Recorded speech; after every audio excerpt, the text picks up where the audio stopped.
Kita lanjutkan perbincangan kami, Prof. Nyarwi. Apakah menurut Anda ada dampak dari sosial politik dengan adanya ibu kota politik ini? Ya pasti ada ya, Cindy. Ya. Kalau kita lihat, kalau ngomong dampak positif itu kan banyak ya. Misalnya contoh, Indonesia ini selama ini kan ibu kotanya di Jakarta. Jakarta itu kan Batavia, Batavia warisan kolonial kan gitu. Masa sih sudah merdeka 80 tahun nggak bisa buat ibu kota sendiri, kira-kira gitu. Artinya kalau punya ibu kota sendiri kan kebanggaan juga, kan gitu, itu satu. Yang kedua misalnya kalau itu berhasil seperti narasinya menjadi kota yang punya ekosistem baru gitu ya, tumbuh, menarik investor, juga menjadi kota politik, kota pemerintahan, dan dengan konsep yang baru, saya kira itu juga capaian yang luar biasa gitu loh. Nah cuma kan ini kan gini ya Cindy, dalam politik itu kan narasi itu kadang tidak seindah kenyataan, itu yang sering terjadi gitu loh. Kira-kira kan kalau kita lihat visi misi ya dari program prioritas sampai ke perpres itu semua itu luar biasa ya, semangat yang ada dalam narasinya maupun rencana-rencana dalam matriknya itu. Tetapi gitu ya, seringkali kan banyak pengalaman banyak negara bahkan kalau kita simak agenda-agenda membangun ibu kota itu pertama bisa jadi waktunya bisa molor.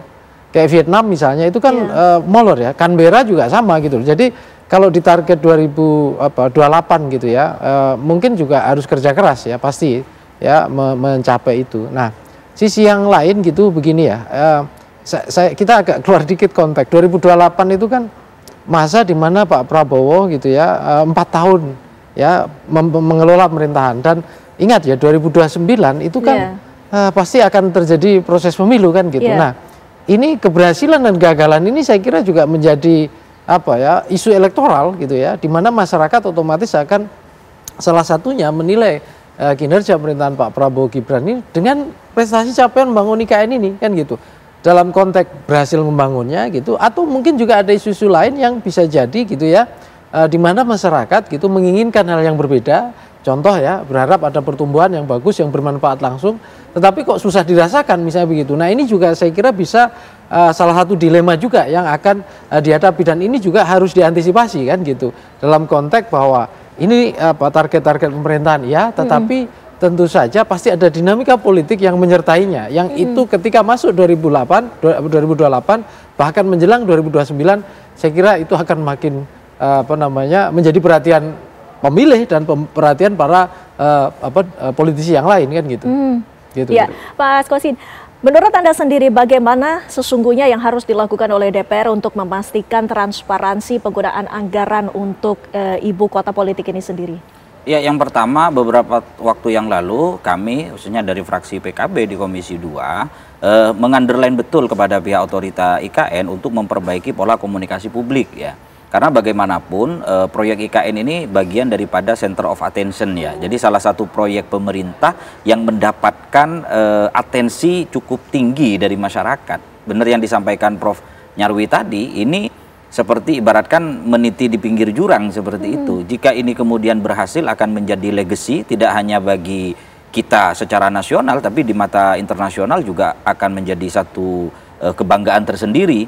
Tapi di sisi yang lain jika ini kemudian tidak berhasil, lah ini akan menjadi catatan kelam dalam sejarah politik kita seperti itu. Tapi saya coba ingin menyampaikan satu optimisme dari apa yang sudah berjalan setidaknya hampir 1 tahun ini pemerintahan Presiden Prabowo ini berjalan. Secara postur anggaran, kemudian secara progres di lapangan, sejauh ini alhamdulillah on track lah. Setidaknya kita melihat progress report baik yang dilaporkan secara formal ke kami di Komisi 2 oleh otorita IKN maupun secara pengamatan lapangan seperti itu. Bahwa kemudian ada negatif impact ataupun positif impact itu suatu keniscayaan lah pasti.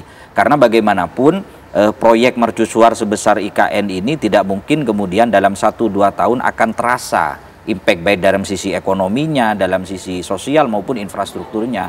Tapi saya ingin menyampaikan bahwa di negara-negara besar yang lain yang sudah berjalan sebelumnya, termasuk diantaranya yang terdekat itu di negara Malaysia, ketika dari Kuala Lumpur pusat pemerintahnya kemudian pindah ke Putrajaya. Kebetulan saya pernah 2 tahun di sana, belajar di sana, itu tidak secepat secara politik seperti yang ada di Indonesia. Ini masuk hitungannya sangat cepat sekali. di satu sisi ini satu kebanggaan, tapi di sisi yang lain harus ada kehati-hatian, artinya pihak otorita IKN ini secara kreatif menyampaikan progress report kepada publik, agar publik ini tahu duduk sebenarnya ini IKN sampai di mana sih, memakan anggaran berapa, kendalanya apa, solusinya seperti apa. Jangan kemudian syak prasangka atau asumsi-asumsi liar yang justru diproduce oleh pihak-pihak dalam tanda kutip yang tidak bertanggung jawab. Ini kan akan mengganggu trust level publik kepada pemerintah.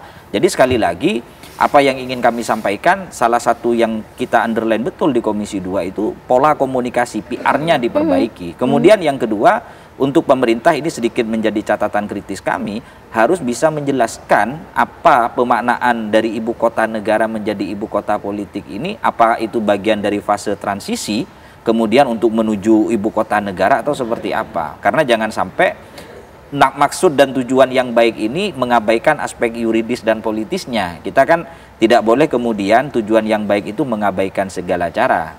PKB dalam hal ini tegas sebagai bagian dari partai pemerintah ingin mengawal secara konstruktif dan kritis seperti yang juga sering disampaikan oleh Presiden Prabowo. Terakhir Mbak, yang ingin kita tegaskan betul di sini, ada banyak, kalau tidak salah dalam RKP yang dirilis beberapa hari yang lalu ada 83 program prioritas Presiden Prabowo. Memang kalau kita lihat sekilas ini adalah semangat ambisius ya, tapi sekali lagi bagi kami ini satu lompatan besar untuk kita dari negara berkembang menjadi negara maju. Apa yang dilakukan oleh Presiden Prabowo diantaranya terkait dengan urusan IKN, baik dalam sisi regulasinya, dalam sisi anggarannya maupun komitmen beliau, sekali lagi itu memberikan optimisme kepada kita sebagai anak bangsa bahwa masa depan Indonesia ini semakin terbuka menjadi negara maju. Baik. Seperti itu ya. Baik, optimisme itu juga sesungguhnya perlu kita pertanyakan juga Bang Riza. Apakah target pada tahun 2028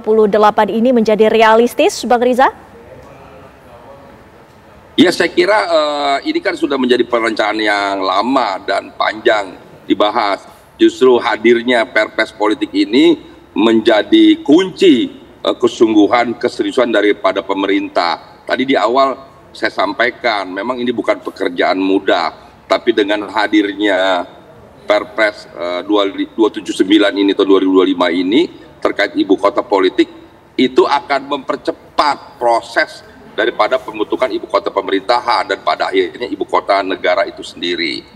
Jadi dengan demikian dukungan daripada partai politik, daripada parlemen menjadi penting, bahwa hajatan IKN ini bukan hajatan pemerintah semata, tapi menjajahkan kita semua, hajatan bangsa Indonesia seluruhnya, termasuk tadi saya sampaikan para investor, para ekonomi harus memikirkan, kalau pemerintah itu kan sejauh ada komitmen, konsistensi, itu selesai.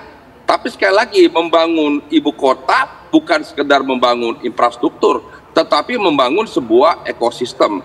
Dan ekosistem itu akan cepat terbangun apabila sektor ekonomi tumbuh.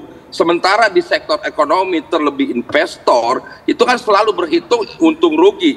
Kalau pemerintah tidak pernah berhitung untung rugi, sejauh itu baik bagi masyarakat, bagi bangsa, negara, apapun dilakukan, sekalipun memerlukan anggaran yang sangat besar.